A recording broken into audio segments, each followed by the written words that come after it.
कौन सोच सकता था कि एक साधारण सा दूध का डिब्बा रे के हाथों में आते ही जेल तोड़ने का सबसे बड़ा हथियार बन जाएगा। लेकिन जैसे ही रे ने उस डिब्बे को फाड़ा, उसमें से एक पतली चमकदार प्लास्टिक की शीट बाहर निकली। मौका मिलते ही उसने उस शीट को जेल के गेट पर लगे पासवर्ड लॉक के ऊपर सावधानी से चिपका दिया। जब गार्ड ने पासवर्ड टाइप किया तो उसकी उंगलियों के निशान उस शीट पर साफ छप गए। रे ने एलिमिनेशन मेथड का इस्तेमाल करते हुए जल्द ही सही पासवर्ड का कॉम्बिनेशन ढूंढ निकाला। लेकिन असली चुनौती अभी बाकी थी। गेट के बाहर हाथ कैसे पहुंचाया जाए। रे ने टॉयलेट पेपर को पानी में भिगोकर छोटी छोटी गोलियां बनाई और उनमें टूथपेस्ट मिलाकर एक चिपचिपा मिश्रण तैयार किया। फिर एक बड़े कागज की शीट में इन्हें लपेटकर उसने एक अनोखा चिपचिपा हथियार बनाया। लेकिन यह सब करने के लिए उसे कैमरे की नजरों से बचना था। रे ने पहले ही गार्ड की दिनचर्या का बारीकी से अध्ययन कर लिया था। हर बार जब गार्ड उसे सेल में बंद करके जाता, वह बाहर सिगरेट पीने और समय बिताने के लिए चला जाता। इस दौरान मॉनिटरिंग रूम 7 मिनट के लिए खाली रहता था। यही रे का सबसे बड़ा मौका था। रे जानता था कि जेल से भागने के लिए 3 चीजें जरूरी हैं। पहला, गार्ड्स की रूटीन की पूरी जानकारी। दूसरा,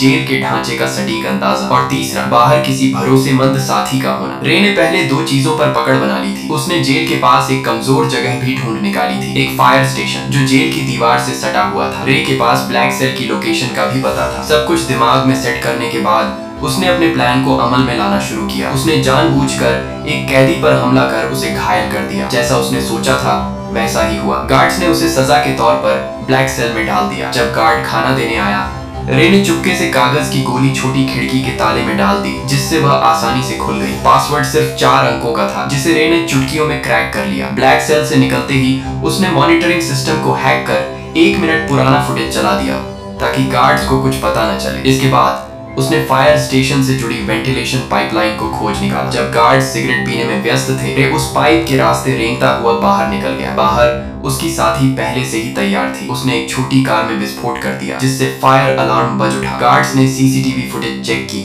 लेकिन सब कुछ सामान्य दिखा। इस बीच रे फायर स्टेशन में दाखिल हो चुका था। उसने जल्दी से एक फायर फाइटर की वर्दी चुराई और फायर ट्रक के नीचे छुप गया। अफरा तफरी का फायदा उठाकर वह ट्रक के साथ घटना स्थल तक पहुंचा और वहां से अपनी साथी की गाड़ी में बैठकर साफ बच निकला। यह रे की 14वीं जेल ब्रेक थी, जहां यह खुलासा होता है कि वह कोई नॉर्मल अपराधी नहीं था। उसका असली काम जेलों की सिक्योरिटी सिस्टम को टेस्ट करना था। असल में वह एक सिक्योरिटी कंपनी का ओनर था, जिसकी वजह से वह नकली कैदी बनकर जेलों में घुसता और अपनी काबिलियत से बाहर निकलकर यह प्रूव करता था कि जेल की सिक्योरिटी सिस्टम में सुधार की जरूरत है या नहीं। वह इतनी जेलों से भाग चुका था कि लोग कहने लगे कि यह बंदा किसी भी जेल को एस्केप कर सकता है। एक दिन सीआईए के लोग उसके पास आए और कहा कि उसे एक बहुत कड़ी और खुफिया जेल में जाना होगा, जिसका नाम या लोकेशन किसी को बताने का आर्डर नहीं था। यह मिशन बहुत खतरनाक था। बावजूद इसके रे मान गया, क्योंकि उसे लाखों डॉलर का यह ऑफर वर्थ हिट लगा। कौन जानता था कि पैसा सच में इंसान से कुछ भी करवा सकता है। उन्होंने रे को एक नई पहचान और एक सीक्रेट एग्जिट कोड दिया, जिसका इस्तेमाल वह अगर कुछ गलत हो तो भागने के लिए कर सकता था। जाने से पहले उन्होंने उसके शरीर में एक ट्रैकिंग डिवाइस भी लगाया। जल्दी ही वह दिन आ गया जब उसे जानबूझकर अरेस्ट होना था, लेकिन अचानक कुछ लोगों ने उसे अगवा कर लिया और इलेक्ट्रिक शॉक दे दिया। इससे पहले कि उसे कुछ समझ आता, उन्होंने उसके हाथ से ट्रैकिंग डिवाइस को निकाल दिया और उसे बेहोश कर दिया। जब उसकी आंखें खुली तो उसने खुद को एक अजीब सी जेल में पाया, जिसमें हर रूम कांच का बना हुआ था और वहां हर जगह कैमरे थे। उसके आसपास सभी कैदियों को भी ऐसे ही 24 घंटे सुपरविजन में रखा गया था। ये जेल पूरी तरह से हवा में लटकी हुई थी, जिससे कोई भी कैदी जमीन खोदकर भागने का सोच भी न सके। ये देखकर रे को तुरंत समझ आ गया कि वह एक बुरी सिचुएशन में फंस चुका है। वहां से जितना जल्दी हो सके निकलने के लिए उसने सीक्रेट कोड बोला, लेकिन जेल का जेलर एक टेढ़े दिमाग का आदमी निकला। उसने बिना कुछ सुने रे को फिर से बंद कर दिया। अब यहाँ ये राज सामने आता है कि जेलर किसी ऐसे आदमी से मिला हुआ था जो रे का दुश्मन था। कुछ देर बाद उसने देखा कि यहाँ के गार्ड्स पूरी तरह से हथियारों से लैस हैं और चेहरे पर काले मास्क लगाकर घूमते हैं, और गार्ड्स की संख्या भी कैदियों से कई ज्यादा थी, जिसकी वजह से उनका जब मन करता वे किसी को भी मारने या पीटने लग जाते। वहीं कैदियों को टॉर्चर करने के लिए एक भयानक कमरा बनाया गया था, जहां अंदर जाते ही तेज रोशनी से आंखें चकाचौंध हो जाती थी। इसके अलावा वहां का तापमान भी बहुत ज्यादा था, लेकिन इसके बावजूद दर्द को सहते हुए रे जैसे तैसे पूरे कमरे की जांच पड़ताल करने लगा। तभी मुआयना करते हुए उसकी नजर फर्श पर स्टील प्लेट से जुड़ी कील पर पड़ी। उसी मोमेंट उसके दिमाग में एक आइडिया आया। बाहर निकलने के बाद उसने प्लान बनाना शुरू कर दिया। अब जेल से बाहर निकलने के लिए उसे किसी की सख्त जरूरत थी। जैसे ही उसने अपनी पहचान बनानी शुरू की, तभी टाइसन नाम का एक आदमी उससे दोस्ती करने आ गया। उसकी आंखों में अलग ही चमक थी। उसने सीधे पूछा, क्या चाहिए तुझे? रे ने भी कुछ नहीं छुपाया और सीधा कहा, मुझे एक चमकदार आयरन शीट चाहिए जो रोशनी को रिफ्लेक्ट करे, और अगर तुम मुझे यह लाकर देते हो तो हमारी दोस्ती पक्की समझो। इस पर टाइसन भी राजी हो गया। इसके बाद वह सीधा जेलर के पास पहुंच गया और उसे उल्टा सीधा कहने लगा, जिससे टेढ़े दिमाग का जेलर गुस्से में आकर उसे वाटर टॉर्चर देने लगा। हालांकि इसी बीच टाइसन ने चालाकी से उस कमरे का ड्रेन कवर निकाल लिया। काफी मार खाने के बाद उसने वह कवर रे के हवाले कर दिया। रे को लगा, वाह, यह आदमी तो काफी शातिर खिलाड़ी निकला। टाइसन से इम्प्रेस होकर उसने अपनी असली पहचान बता दी कि मैं एक जेल ब्रेकर हूँ। इसी के साथ उसने अपना एनालिसिस भी बताया कि इस जेल का स्ट्रक्चर वर्टिकल है, जिसका मतलब यह जेल अंडरग्राउंड में बनाई गई है। दरअसल जब रे टॉर्चर रूम में था तो उसने जमीन के नीचे से पानी की आवाजें सुनी थी, जिसका मतलब वहां एक पानी की पाइपलाइन हो सकती है जिससे उन्हें भागने का रास्ता मिल सकता है। इस सब के बाद टाइसन ने जानबूझकर जेल के गुंडे मार्को ब्रदर्स से पंगा ले लिया। उधर रे ने एक रोटी को हथेली में छिपा लिया। फिर जैसे ही मार्को के आदमियों ने जेल में मारपीट मचाई, प्लान के अकॉर्डिंग दोनों को टॉर्चर रूम में डाल दिया गया। वहां पहुंचते ही रे ने फौरन ड्रेन कवर निकाला और उसकी रिफ्लेक्शन से कीलों पर फोकस डाला। देखते ही देखते हाई टेम्परेचर की वजह से वे कीलें पिघल कर बाहर निकलने लगी और एक एक करके कुछ ही सेकंडों में उसने सभी को निकाल लिया। फिर उसने रोटी का टुकड़ा मुंह में डालकर टाइसन को इशारा किया ताकि वह गार्ड का ध्यान अपनी तरफ खींचे। इसके बाद टाइसन ने अपना काम शुरू कर दिया, जिससे जेलर का ध्यान उसकी तरफ चला गया। वहीं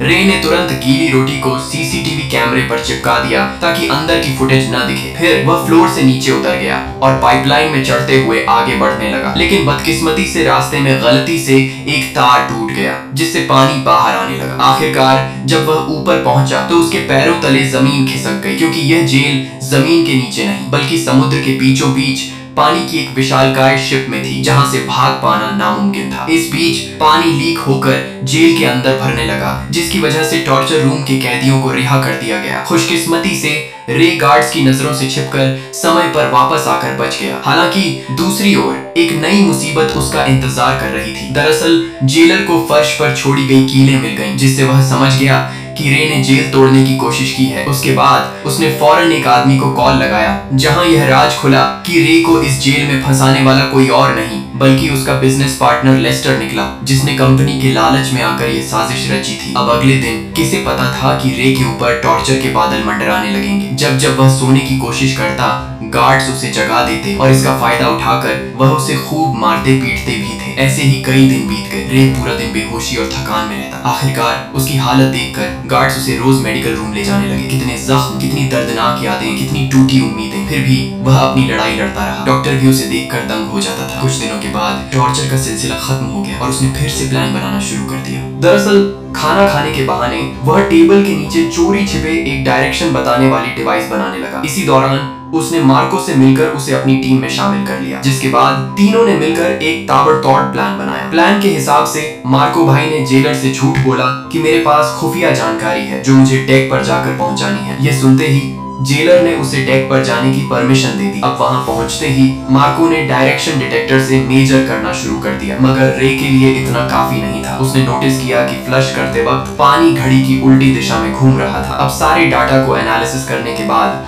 उसने कंक्लूड किया कि वह अभी नॉर्दर्न हेमिस्फीयर में है। फिर एक नए आए कैदी से पूछने पर पता चला कि अभी नवंबर का महीना चल रहा है। इसके बाद रे ने अपने बॉडी टेम्परेचर को ध्यान में रखकर अनुमान लगाया कि वहां का तापमान जरूर मोरक्को तट के आसपास का होगा। इतनी मशक्कत के बाद आखिरकार अंत में जाकर उन्होंने क्लियर लोकेशन का पता लगा ही लिया। हालांकि लोकेशन पता होने के बावजूद वे वहां से निकलते भी तो कैसे? तभी टाइसन ने कहा कि अगर हम किसी तरह से बाहर मौजूद मेरे आदमियों तक मैसेज भेज सकें तो हमें यहाँ से निकलने से किसी का बाप भी नहीं रोक सकता। उसकी बातें सुनकर रे को लगा कि इस जेल का डॉक्टर शायद उसकी मदद कर सकता है। उसके बाद उन्होंने एक प्लान बनाया जिसके अकॉर्डिंग टाइसन ने जानबूझकर रे पर हमला कर दिया, जिससे वह डॉक्टर के पास जा सके। ऐसे ही कई दिनों तक रे बीमार होने का नाटक करके रोजाना डॉक्टर के पास जाने लगा। डॉक्टर को भी रे का दर्द बर्दाश्त नहीं हुआ और वह उसकी मदद करने के लिए राजी हो गया। अब यहाँ यह खुलासा होता है कि दरअसल डॉक्टर भी यहाँ उम्र कैद की सजा काट रहा था, इसलिए उसने रे को उसके परिवार से मिलाने का वादा किया, जिसके बाद उसने गुप्त रूप से रे का मैसेज टाइसन के आदमियों को भेज दिया। सारी तैयारी हो चुकी थी। तभी रात को जेलर ने देखा कि रे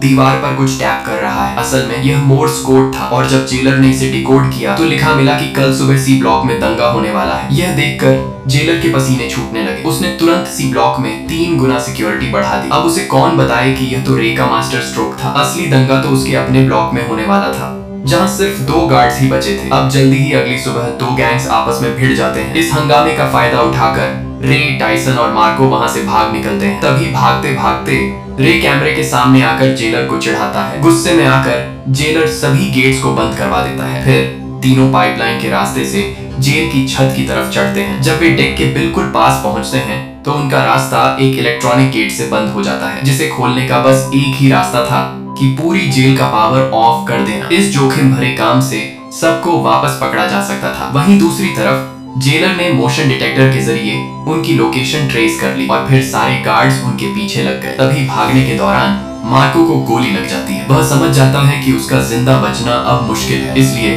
वह अपने साथियों को भागने को कहता है और अकेले गार्ड्स को रोकता है। जैसे तैसे रे नीचे पावर रूम तक पहुंचकर पूरे शिप का पावर ऑफ कर देता है और ऊपर गेट खुलते ही टाइसन तुरंत डेक तक पहुंच जाता है। खुशकिस्मती से वहां हेलीकॉप्टर भी पहुंच चुकी थी, लेकिन टाइसन के मजबूत इरादों की वजह से वह रे को अकेला छोड़कर जाता भी तो कैसे। उसने मशीन गन उठाई और सामने आने वाले गार्ड्स पर गोलियां चलानी शुरू कर दी। वहीं दूसरी तरफ रे छुपकर पानी के एक टैंक में घुस गया, जहां उसे ढूंढ पाना मुश्किल था। यह देखकर जेलर ने तुरंत आदेश दिया कि शिप को दोबारा रिस्टार्ट करो, जिस पानी के टैंक में रे छुपा था वह अपने आप फ्लश होने लगा, जिससे रे फौरन समुद्र में जा गिरा। रे का दिमाग देखकर जेलर के तो होश ही उड़ गए। वहीं इधर टाइसन ने एक बंदूक उसकी तरफ फेंकी। रे ने तुरंत कैच किया और कुछ गोलियां फायर कर दी, जिससे जेलर के पीछे रखे तेल के ड्रम फट गए। इसी के साथ जेलर की वही मौत हो गई। अब सब कुछ शांत हो गया और वे दोनों अफ्रीकन तट पर पहुंच गए। अचानक सामने से एक गाड़ी आई, जिसमें से एक लड़की उतरी। वह लड़की और कोई नहीं बल्कि जेसिका निकली, जिसने रे को यह मिशन का ऑफर दिया था। तब रे को पूरी बात समझ आई। ये सारा प्लान टाइसन की बेटी का था। दरअसल जेसिका ने अपने पिता को बचाने के लिए उसे जेल में भिजवाया था और रे की चालाकी से उसे बाहर भी निकलवा लिया। आखिरकार रे के चेहरे पर एक प्यारी सी मुस्कान खिल उठी और ऐसे ही संघर्ष और हार न मानने के जज्बे से वे लोग अपने परिवार से वापस मिल सके। यही मुलाकात इस खूबसूरत फिल्म का अंत बन गई। तो दोस्तों, आशा है आपको कड़ी मेहनत और उम्मीद से भरी यह मूवी पसंद आई होगी। अगर पसंद आई है तो प्लीज नीचे आ रही इन वीडियोस को भी जरूर देखें और वीडियो को लाइक करके चैनल को सब्सक्राइब कर लें, जिससे आपको और भी मूवीज देखने मिल सकें।